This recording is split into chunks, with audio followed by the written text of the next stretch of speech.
this one taste.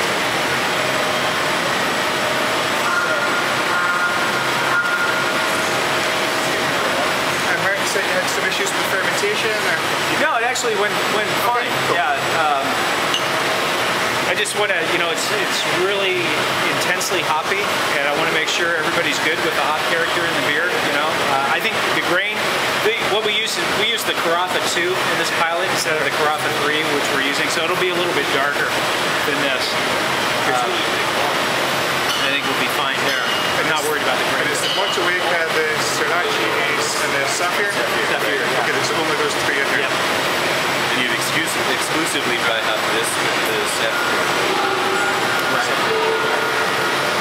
So the hopping schedule was mostly Sriracha Ace at the beginning, mash hopping, first wort hopping, and then in oil it was a blend of the Sriracha Ace and the Motueka. And then let's see what we did at the end here. The Whirlpool flavoring, Motueka and Sapphire. Okay. And then and then we dry hopped it. When I tasted it, before we dry hopped it, it was like, it was really hoppy. And I'm like, well, if I put more Motueka in, it's going to be just overwhelming, you know, unbalanced. And so I just said, well, let's just throw the Sapphire in and see how that does. I think the Sapphire's worked quite well. I think if you maybe used the other ones, it might have been a bit too citrusy, but I guess the Sapphire's more kind of spicy, herbally, earthy, and I think it definitely just needs to be more kind of citrus hoppy. So I think the balance of the Sapphire's the dry hop works. Yeah, I agree. I think it really kind of, you know, for a dry hop, it kind of tones everything back down into the quasi-pilsner, or at least identifiably European reference point. Yeah. So now, keep in mind this beer only got a week of age, so it's you know, we were kind of under the gun to get something in the keg, but you know, and we got plenty of time to age this and really, you know, kind of let things kind of meld and do everything that happens in a lager. So we can do that as long as we feel it's benefiting the beer. okay. So I think the bitterness is about as firm as it gets. What's that about? High 90s IBU? I'm guessing it's over 90, yeah. Finished. It was, I think we measured the word IBUs on it. It was 120, okay, 125, somewhere in there. So it was up there. It's a good news that you're getting all the kind of hoppiness, the kind of typical US flavours. You just get a wee bit of that kind of spiciness coming through as well. It just kind of makes it unusual. So it's not just a black IPA in terms of hop profile. It's got that kind of it's totally spicy and it kind of takes it back to the kind of traditional kind of European hop used in hopping. I think the Sapphire in here is really right. Okay, good. Yeah, I think that was a good choice. We can stick with it. Okay. Anything you want to change? I mean, we can make changes in the malts and hops now if we want. We don't have to. Just we can go. Your thoughts, James, on the flavor, if any, that you pick up from the Carafa? No concerns about too little color or too much flavor? Yeah, I think maybe a tweak darker. I think what's going to be cool about this beer is to make it kind of reasonably dark, but not too heavy in the palate. So I mean, to have a kind of really kind of good darkness to it, but and then because it's the lager yeast, it's still going to be quite light. So it's even a kind of juxtaposition, which kind of continues this theme of the whole beer being a bit of a kind of oxymoronic. It's a lager, but it's a lager like no one else has had. It's really dark, but it doesn't taste like a dark beer typically tastes. So I think the darker we can get it, but just without getting too many of the kind of roasty flavors in there. But I think the kind of malt set we've got. I think the Carafa 3 that we use, we're the recipe set up right now for 4.9%. Our sublimely self-righteous ale is at 5.2%, and that's black. That's a black beer. So I think we're going to be fine. So this beer, I don't think is representative of what the colors really do. Okay. And we'll know tomorrow morning. You know, we'll know as soon as we mash in and we'll know if the color's going to be right or not. Okay. Yeah. So we can always, you know, if it looks even in the mash, if it looks light, we can throw in a bag there. Great. So I think I think we're going to be fine on the color. And yeah, the goal is definitely to make it darker than this. So That's good.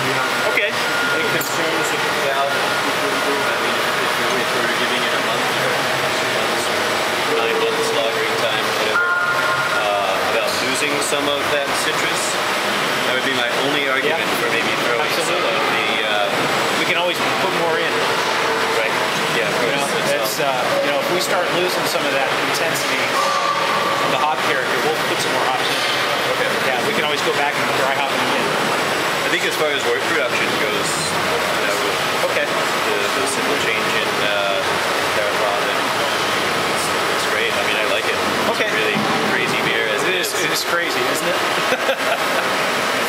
And was the yeast, did it get up to this not too bad, or did you have to coax it a little bit, or was the yeast happy enough? It actually, we had some problems with temperature control because we just did it in a little pilot just out here in the cellar.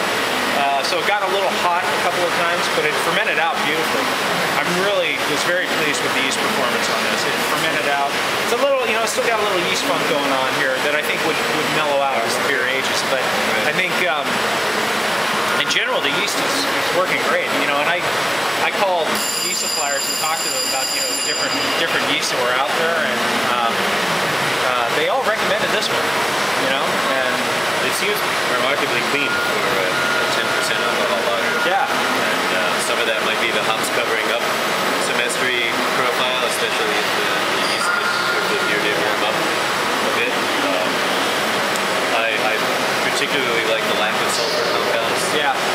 And it was sulfury during the fermentation. It was really sulfury, but it went away. It aged out.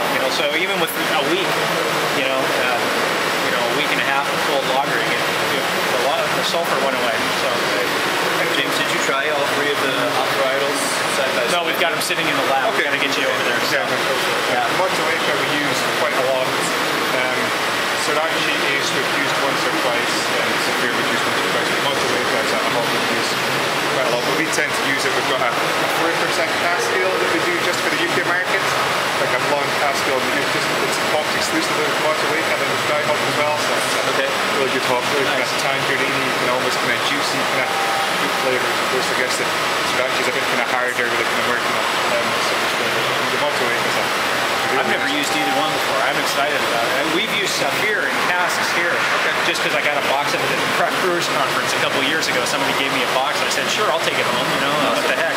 But never used the other two, so it's exciting for us. And how widely used are Motueka and Saphir in the US? I mean, they're quite popular. Not very widely used at all.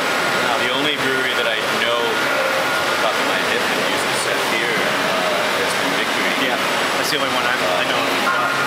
Anybody else who's using it proportionately, I'm not aware. And Sriracha Ace is not used? It's out there, but it's not widespread yet. I only even heard of them about 6 months ago for the first time.